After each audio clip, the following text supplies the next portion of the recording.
action. All right, welcome to West Side Kitchen. Today we are going to be doing a Bronzino.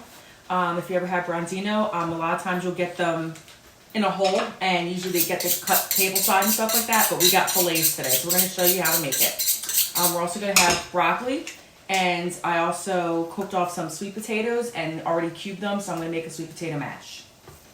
So what Dan's doing right now is he's cutting off the belly parts of the fish. A lot of fish that you get from the market will usually come with the belly unless you tell them to take it off. You don't want to eat that part. With the extra dull knife. Oh my God, Lord help me. Alright. Help me. Alright. So we just trim up the fish, make it nice and uniform. We're going to serve this. You want to cut it in one piece? Or what? Make it two pieces? Nope. Leave it alone. Alright. Okay. So now...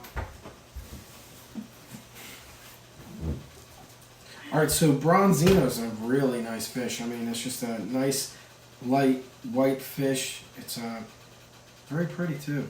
One of my favorite fishes. So what we are going to do is we're just going to put a couple slits through it. Nice and easy. With an extra dull knife again. And the reason why you put the slits in it for a couple reasons. One, it can crisp up the skin underneath, and it also cooks the fish a little bit faster. And actually, when you're plating it up, it actually looks really nice once the fish kind of expands. So you'll just give it, like I said, just a couple slits. Yeah, don't go too deep, or if not, you'll break the fish. All right, so we got the fish filleted, it's clean, and we're just going to basically season it up with some salt and pepper and some Old Bay. Make it nice and simple. All right. Always season your food. Or else.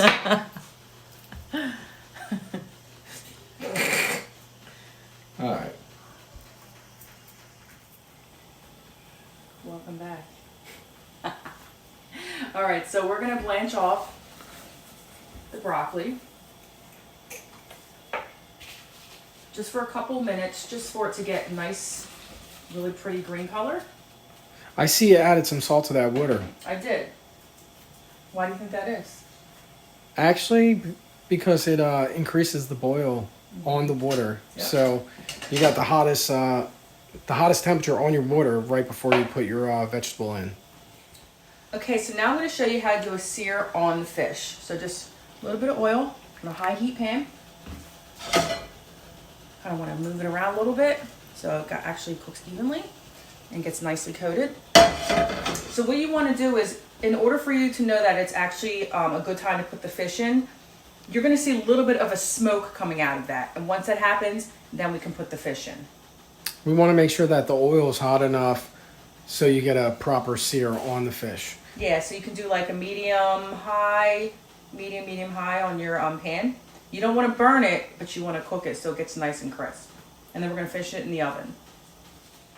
Okay, so now I'm going to put the fish in, skin side down first. You hear that? You see how it shrinks up like that? Kind of press it down a little bit so the skin gets kind of stuck on the bottom of the pan. And when it pulls away is when you know that it's ready to be flipped over.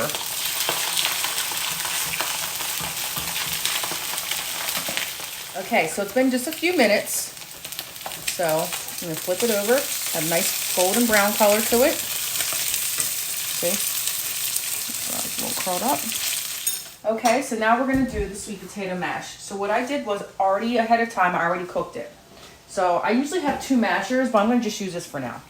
So you really want to get it nice and mashed with a little bit of butter. I like to mash it ahead of time a little bit. And then after that, you can either add butter, almond milk. I'm going to use, to make it healthier, chicken broth. So you want to mash up just a little bit.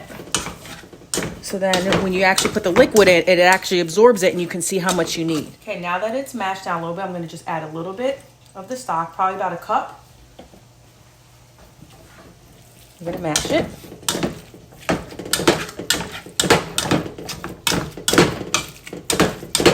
until it's incorporated. So if you have to add more liquid, add more liquid. Always taste it. So after I mash it, that's when I'm going to add in my salt and pepper. All right, now I'm pulling it out of the oven. It's been in the oven for about 3 or 4 minutes. It's going to rest. It's going to continue to cook.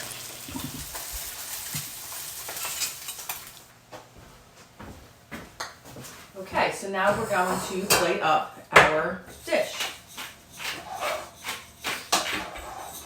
It's not really that hard to cook fresh food at home. This only took a couple minutes for us. It's best just to be planned with everything. You know, we got fresh broccoli. We don't even have to worry about using anything frozen.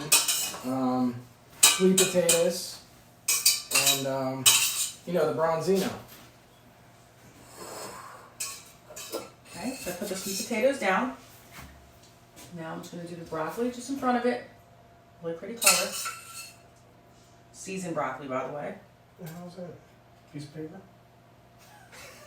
Piece of paper? From the butter. Oh. Yeah, you don't want that. Okay. Looks good. Then last.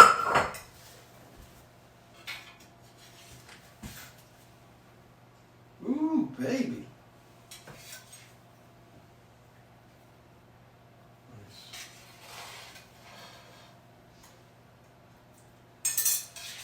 So that's it. Seared Bronzino, sweet potato mash, and poached broccoli. Yeah. Good luck. Sad.